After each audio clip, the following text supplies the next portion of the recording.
जय गुरुदेव। प्रिय सनातनी भाइयों बहनों, माताओं बहनों और धर्म प्रेमी दर्शकों, नमस्कार और सादर जय बृहस्पति। आज का पावन गुरुवार बृहस्पति देव की अपार कृपा से अत्यंत शुभ और मंगलकारी है। धर्म शास्त्रों में लिखा है कि जब जब धरती पर दुख, दरिद्रता, कलह और अज्ञान का अंधकार फैलता है, तब तब भगवान स्वयं बृहस्पति रूप में अवतरित होकर समस्त जगत का कल्याण करते हैं। बृहस्पति ग्रहों के गुरु हैं, देवताओं के आचार्य हैं और समस्त सुख समृद्धि, बुद्धि विवेक तथा भाग्य के स्वामी हैं। जहां बृहस्पति की कृपा दृष्टि पड़ती है, वहां गरीबी भाग जाती है, रोग दूर हो जाते हैं, कलह समाप्त हो जाता है और मन में अपार शांति का वास होता है। जैसे सूर्योदय होते ही सारा अंधकार स्वतः नष्ट हो जाता है, उसी प्रकार बृहस्पति देव का नाम स्मरण मात्र से जीवन के समस्त कष्ट भस्म हो जाते हैं। हम सब ने जीवन में कभी न कभी ऐसा अनुभव किया है।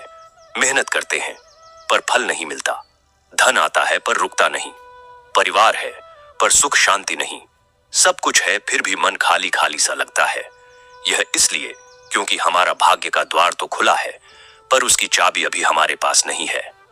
और वह चाबी है बृहस्पति देव का व्रत, उनकी पूजा, उनकी कथा और उनकी कृपा। आज हम आपके समक्ष प्रस्तुत करने जा रहे हैं सदियों से चली आ रही, लाखों घरों में सुख शांति लाने वाली, भाग्य जागृत करने वाली वह पावन बृहस्पति व्रत का हास की दिव्य कथा, जिसे सुनने मात्र से जीवन के सारे दुख, संकट और दरिद्रता दूर हो जाते हैं। गरुड़ पुराण में स्पष्ट वचन है, जो व्यक्ति व्रत कथा को अधूरा छोड़ देता है, वह अपने ही पुण्य के मार्ग में बाधा डालता है। अतः आपसे विनम्र निवेदन है कि हमारे चैनल सनातन का एक सब्सक्राइब, सिर्फ क्लिक नहीं, यह धर्म सेवा में हम सबका साझा कदम है। यही हमारा संकल्प है, यही हमारा प्रयास और यही हमारी शक्ति। तो चलिए भक्ति से जुड़कर मन को शांत कर गुरुवार व्रत की इस मंगलमयी कथा का प्रारंभ करते हैं।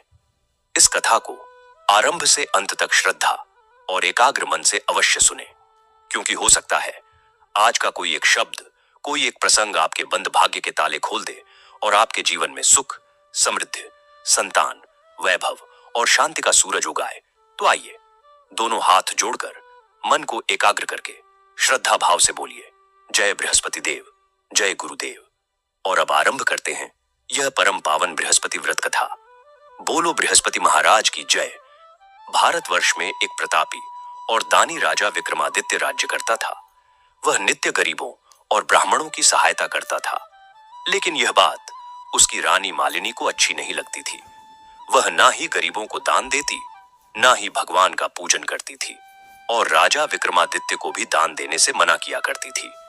एक दिन राजा विक्रमादित्य शिकार खेलने के लिए वन में गए हुए थे, तो रानी मालिनी महल में अकेली थी।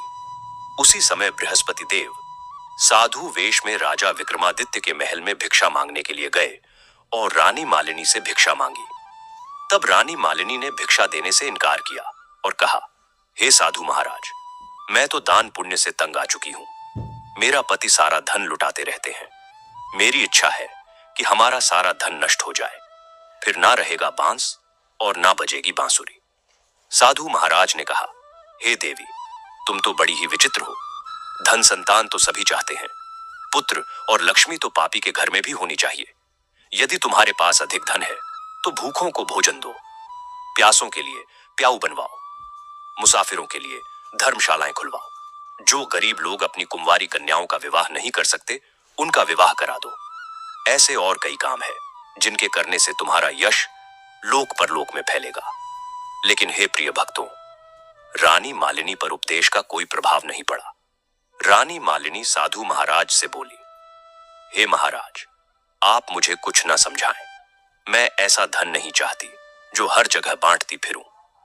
फिर साधु महाराज ने उत्तर दिया कि यदि तुम्हारी ऐसी ही इच्छा है तो तथास्तु, तुम ऐसा करना कि बृहस्पतिवार को घर लिपकर पीली मिट्टी से अपना सिर धोकर स्नान करना, भट्टी चढ़ाकर कपड़े धोना। ऐसा करने से तुम्हारा सारा धन नष्ट हो जाएगा। इतना कहकर वह साधु महाराज वहां से अंतर्ध्य हो गए। हे प्रिय भक्तों, साधु महाराज के अनुसार कही बातों को पूरा करते हुए रानी मालिनी को केवल 3 बृहस्पतिवार ही बीते थे कि उसकी समस्त धन संपत्ति नष्ट हो गई। भोजन के लिए राजा विक्रमादित्य का परिवार तरसने लगा। तब एक दिन राजा विक्रमादित्य ने रानी मालिनी से कहा कि हे रानी, तुम यहीं रहो, मैं दूसरे देश को जाता हूं, क्योंकि यहां पर सभी लोग मुझे जानते हैं, इसीलिए मैं कोई छोटा कार्य भी नहीं कर सकता। ऐसा कहकर राजा विक्रमादित्य परदेश चला गया। वहां वह जंगल से लकड़ी काट कर लाता और शहर में बेचता था। इस तरह वह अपना जीवन व्यतीत करने लगा। और इधर राजा विक्रमादित्य के प्रदेश जाते ही रानी मालिनी और दासी चंपा दुखी रहने लगी। एक बार जब रानी मालिनी और दासी चंपा को 7 दिन तक बिना भोजन के रहना पड़ा, तो रानी मालिनी ने अपनी दासी चंपा से कहा कि हे चंपा, पास ही के नगर में मेरी बहन सुमित्रा रहती है, वह बड़ी धनवान है, तुम उसके पास जाओ और कुछ लेकर आओ ताकि थोड़ा बहुत गुजर बसर हो जाए। दासी चंपा रानी मालिनी की बहन सुमित्रा के पास गई। उस दिन गुरुवार था और सुमित्रा उस समय बृहस्पतिवार व्रत की कथा सुन रही थी।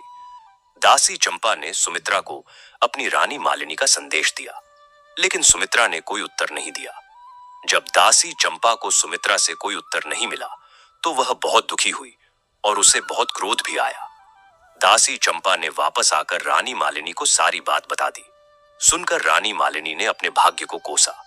उधर सुमित्रा ने सोचा कि मेरी बहन मालिनी की दासी चंपा आई थी, परंतु मैं उससे नहीं बोली, इससे वह बहुत दुखी हुई होगी।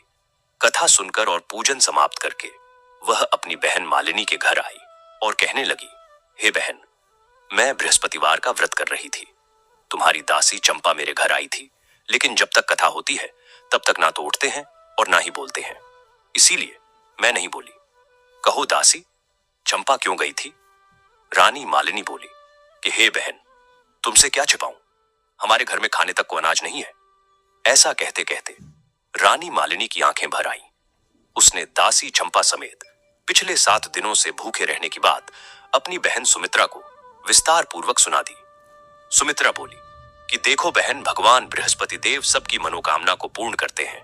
देखो, शायद तुम्हारे घर में अनाज रखा हो। पहले तो रानी मालिनी को विश्वास ही नहीं हुआ, पर बहन सुमित्रा के आग्रह करने पर उसने अपनी दासी चंपा को अंदर भेजा, तो उसे सचमुच अनाज से भरा हुआ एक घड़ा मिल गया। यह देखकर दासी चंपा को बड़ी हैरानी हुई।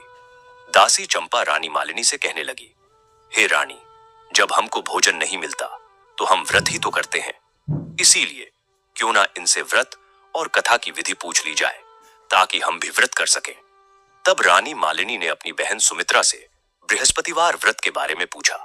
सुमित्रा ने बताया कि बृहस्पतिवार के व्रत में चने की दाल और मुनक्का से विष्णु भगवान का केले की जड़ में पूजन करे तथा दीपक जला पीला भोजन ही करे, इससे बृहस्पति देव प्रसन्न होते हैं।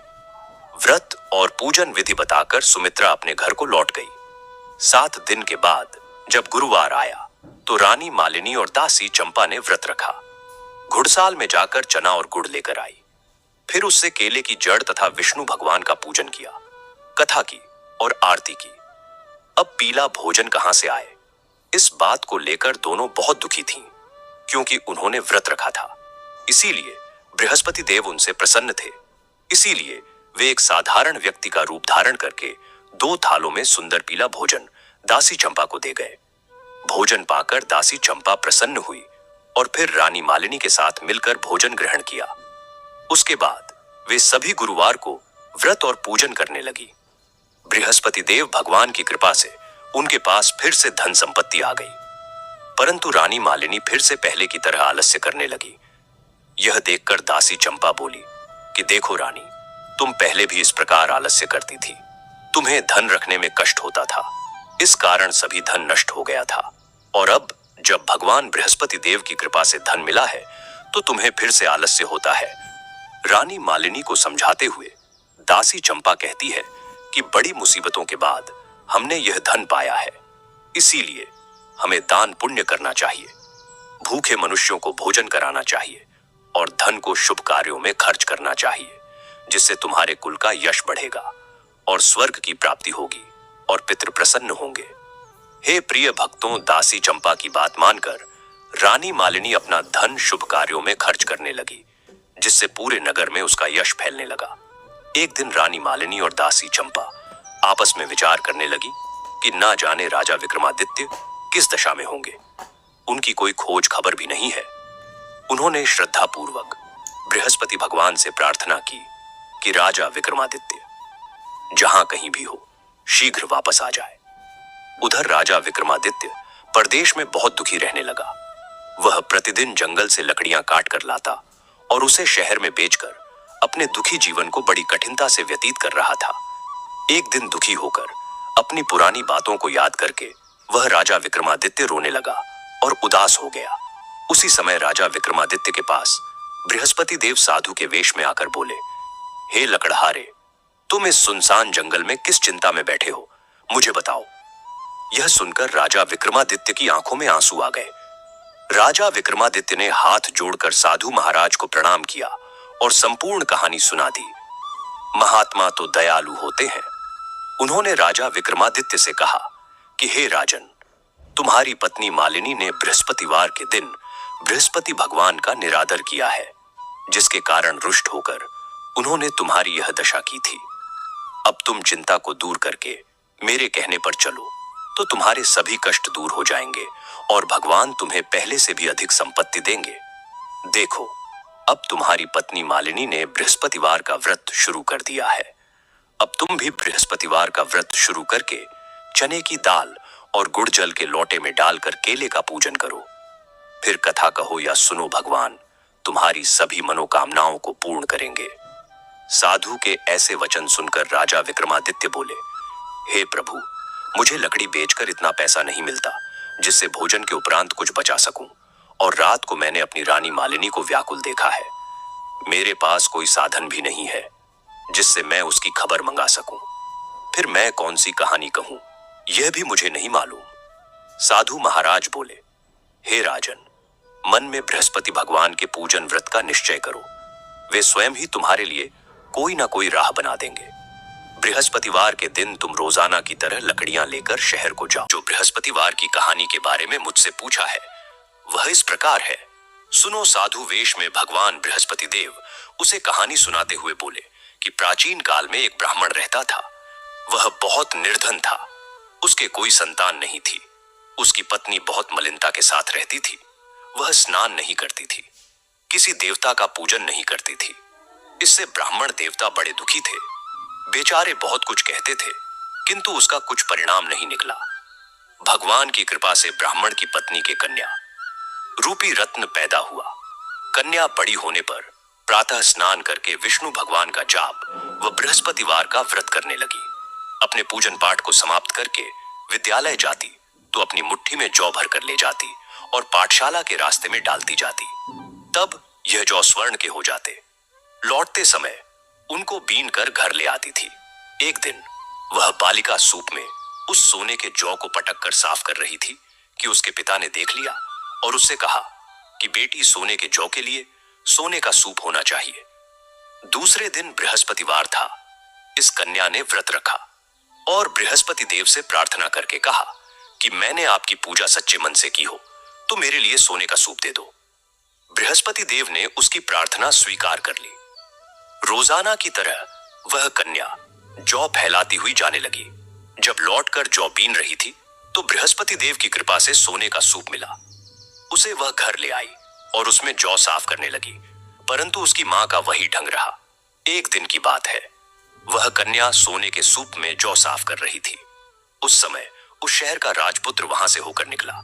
इस कन्या के रूप और कार्य को देखकर वह मोहित हो गया तथा अपने घर आकर भोजन तथा जल त्याग कर उदास होकर लेट गया। राजा को इस बात का पता लगा तो अपने प्रधानमंत्री के साथ उसके पास गए और बोले, हे पुत्र, तुम्हें किस बात का कष्ट है? किसी ने अपमान किया है अथवा और कारण हो तो कहो, मैं वही कार्य करूंगा जिससे तुम्हें प्रसन्नता हो।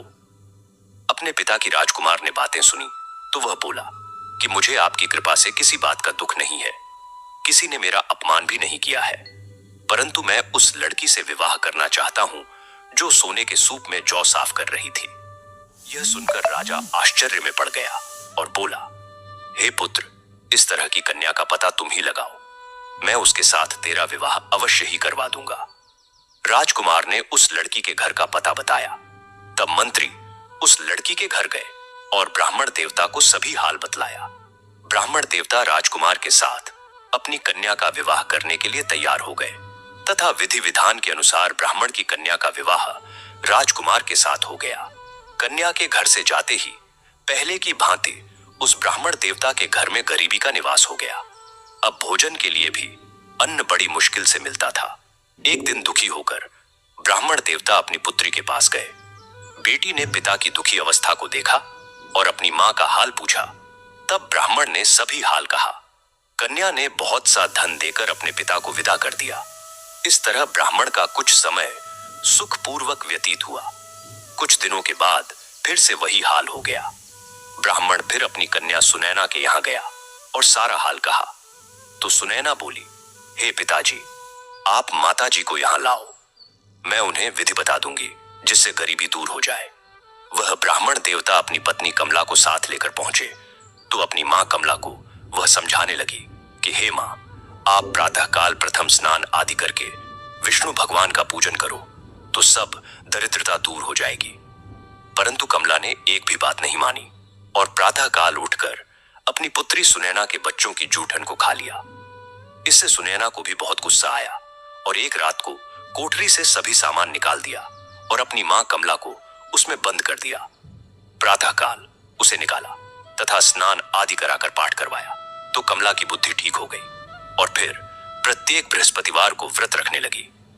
इस व्रत के प्रभाव से उसके मां बाप बहुत ही धनवान और पुत्रवान हो गए और बृहस्पति जी के प्रभाव से इस लोक के सुख भोग कर स्वर्ग को प्राप्त हुए।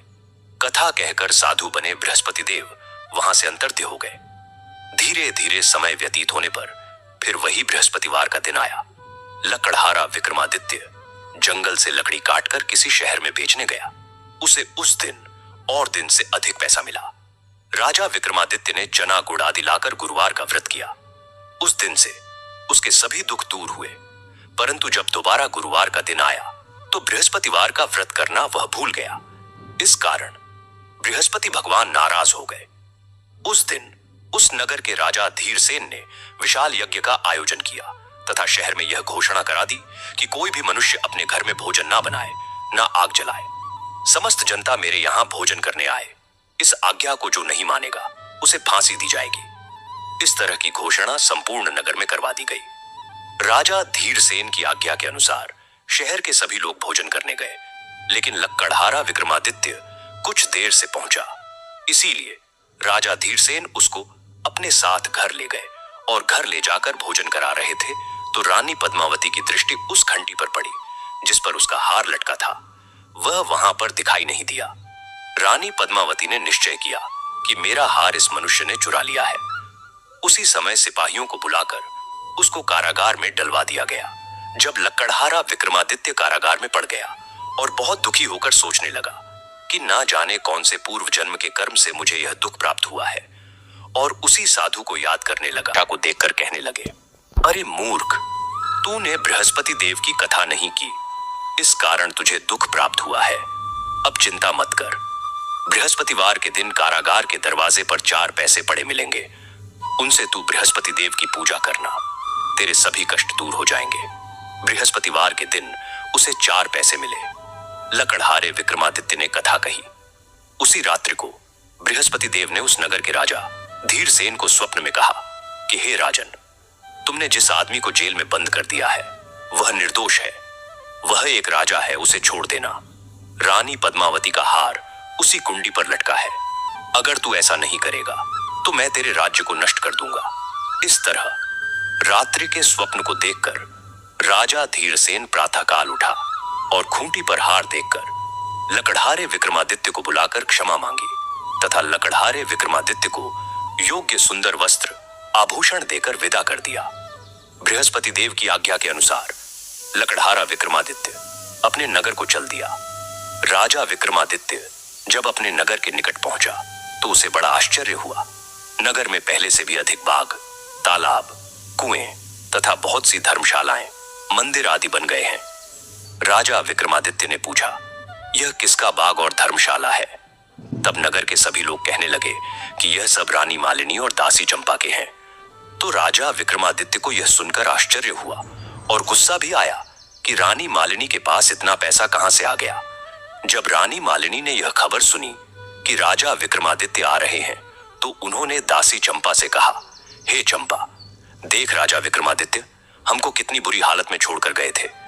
हमारी ऐसी हालत देखकर वह लौट ना जाए, इसीलिए तू दरवाजे पर खड़ी हो जा। आज्ञा अनुसार दासी चंपा दरवाजे पर खड़ी हो गई। राजा विक्रमादित्य आए तो उन्हें अपने साथ लेकर आई। तब राजा विक्रमादित्य ने क्रोध करके अपनी रानी मालिनी से पूछा कि यह धन तुम्हें कैसे प्राप्त हुआ है। तब उन्होंने कहा, हमें यह सब धन बृहस्पति देव के इस व्रत के प्रभाव से प्राप्त हुआ है। राजा विक्रमादित्य ने निश्चय किया कि 7 रोज बाद तो सभी बृहस्पति देव का पूजन करते हैं, लेकिन मैं प्रतिदिन 3 बार कहानी तथा रोज व्रत किया करूंगा। अब हर समय राजा विक्रमादित्य के दुपट्टे में चने की दाल बंधी ही रहती तथा दिन में 3 बार कहानी कहता। एक रोज राजा विक्रमादित्य ने सोचा कि चलो अपनी बहन राजकुमारी शोभा के यहां हो आए।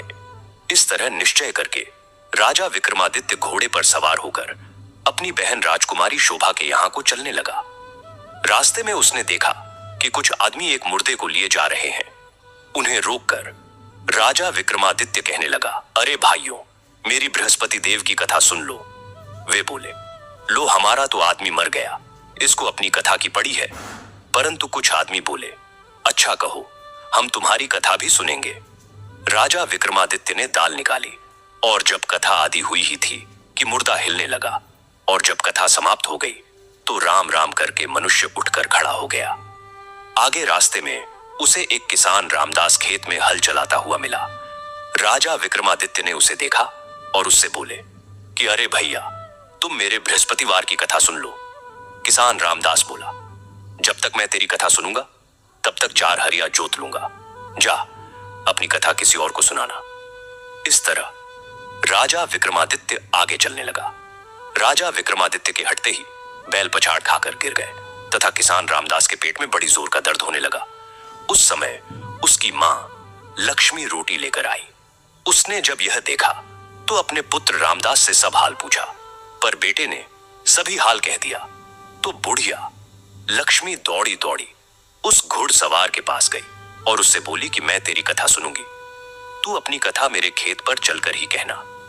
राजा विक्रमादित्य ने बुढ़िया लक्ष्मी के खेत पर जाकर कथा कही, जिसके सुनते ही वह बैल उठ खड़े हुए तथा किसान रामदास के पेट का दर्द भी बंद हो गया। राजा विक्रमादित्य अपनी बहन राजकुमारी शोभा के घर पहुंचा। राजकुमारी शोभा ने भाई की खूब मेहमानी की। दूसरे रोज प्रातःकाल राजा विक्रमादित्य जगा तो वह देखने लगा कि सब लोग भोजन कर रहे हैं। राजा विक्रमादित्य ने अपनी बहन राजकुमारी शोभा से कहा, ऐसा कोई मनुष्य है जिसने भोजन नहीं किया हो, मेरी बृहस्पतिवार की कथा सुन ले।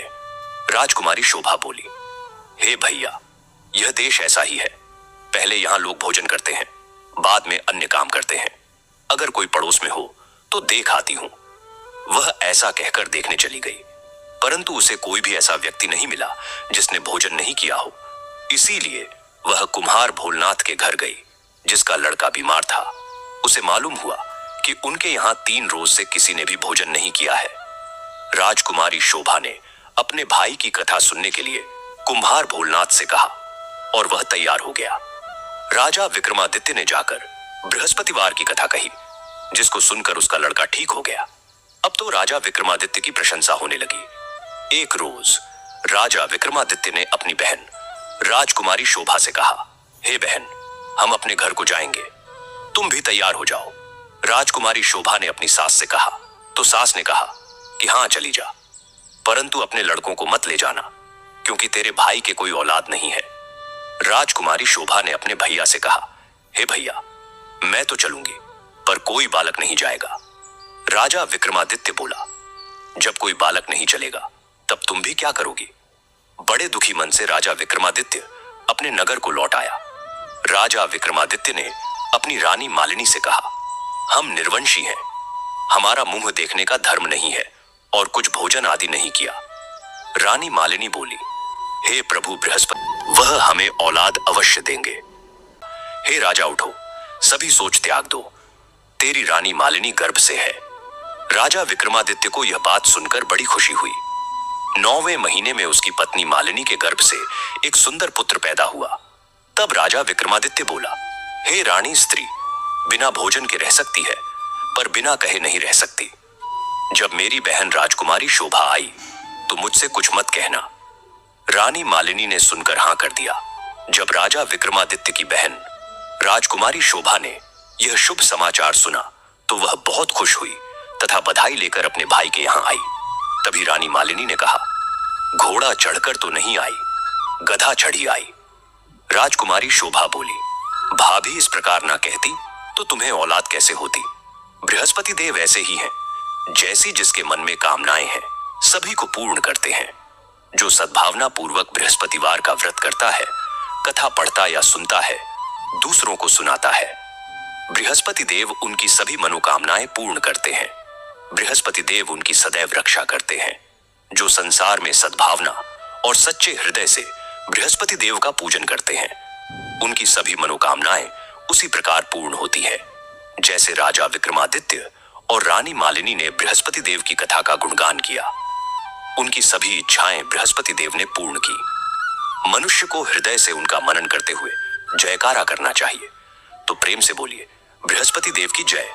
बोलिए, लक्ष्मी नारायण भगवान की जय।